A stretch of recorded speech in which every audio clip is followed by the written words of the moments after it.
Hello everyone, আজকের ভিডিওতে আমরা দেখব কিভাবে এই সুন্দর চুড়িগুলো তৈরি করা যায় খুব অল্প জিনিস দিয়ে। শুরুতেই আমরা দেখে নিই এই চুড়িগুলো বানানোর জন্য আমাদের কি কি জিনিস দরকার। আমি এখানে নিয়েছি 2 কালারের সুতো, একটি সি গ্রিন আর একটি পেস্ট কালার। আপনারা চাইলে যে কোনো সুতো ইউজ করতে পারেন, তবে এমব্রয়ডারি কিংবা কুশি কাটা যে সুতোগুলো থাকে সেগুলো ইউজ করলে ভালো, কারণ সেগুলো একটু মোটা হয় আর একটু শাইনিও হয়, যার কারণে চুড়িগুলো বানানোর পর সুন্দর লাগবে দেখতে। তারপর আমাদের দরকার যে কোনো প্লেন চুড়ি, একটি কেচি, ফ্যাব্রিক গ্লু এবং চুড়িগুলোকে আরও বেশি সুন্দর করার জন্য কিছু পুঁতি কিংবা চুমকি। চুড়িটি বানানোর জন্য আমি প্রথমে এই পেস্ট কালারের সুতোটি 18 ইঞ্চ করে কেটে নিব। আমি এখানে সুতোটি নিচ্ছি 3 পার্ট করে, কারণ আজকে যে চুড়িটি বানাবো সেটির ডিজাইন হলো স্ট্রাইপড, তাই একটু মোটা করে সুতো নিলেই ভালো দেখাবে। একইভাবে সি গ্রিন কালারের সুতোটিও কেটে নেব আগের সুতোটির সমান করে, অর্থাৎ 18 ইঞ্চ।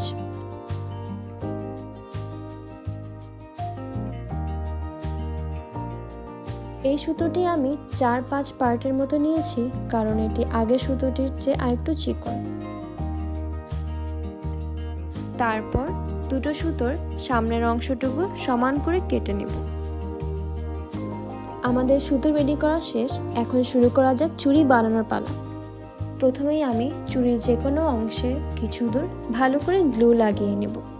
তারপর আমাদের রেডি করা সুতোটি নিয়ে গ্লু লাগানো জায়গাটিতে প্রেস করব এবং ভালো করে প্যাঁচাতে থাকব।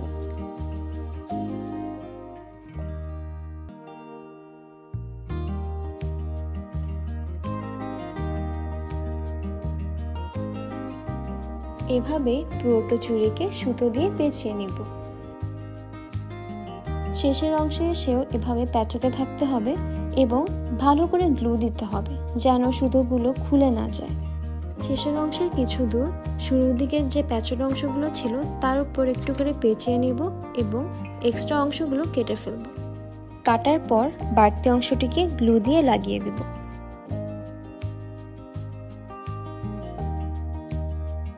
এভাবেই আমাদের চুড়ি বানানোর মেইন পার্টটা শেষ। চুড়িটিকে আরেকটু সুন্দর করার জন্য আমরা বসাবো স্টোন বসানোর জন্য আগে চুড়িতে একটু গ্লু লাগিয়ে নেব, তারপর স্টোন বসিয়ে দেব। তারপর প্রথম স্টোনটি কিছুটা দূরে আবার আরেকটি স্টোন বসাবো, ঠিক আগের মতোই গ্লু দিয়ে।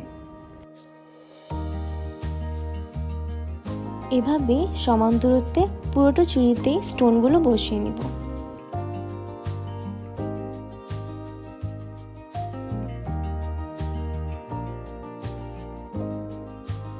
আমাদের চুড়ি বানানো একদম পুরোপুরি হয়ে গেল। দেখুন কি সুন্দর লাগছে চুড়িটি। খুব সহজেই এবং অল্প সময়ে আপনারা বাসায় এই চুড়িগুলো তৈরি করে ফেলতে পারবেন। Thanks for watching the video and stay connected with me for more creative videos like this.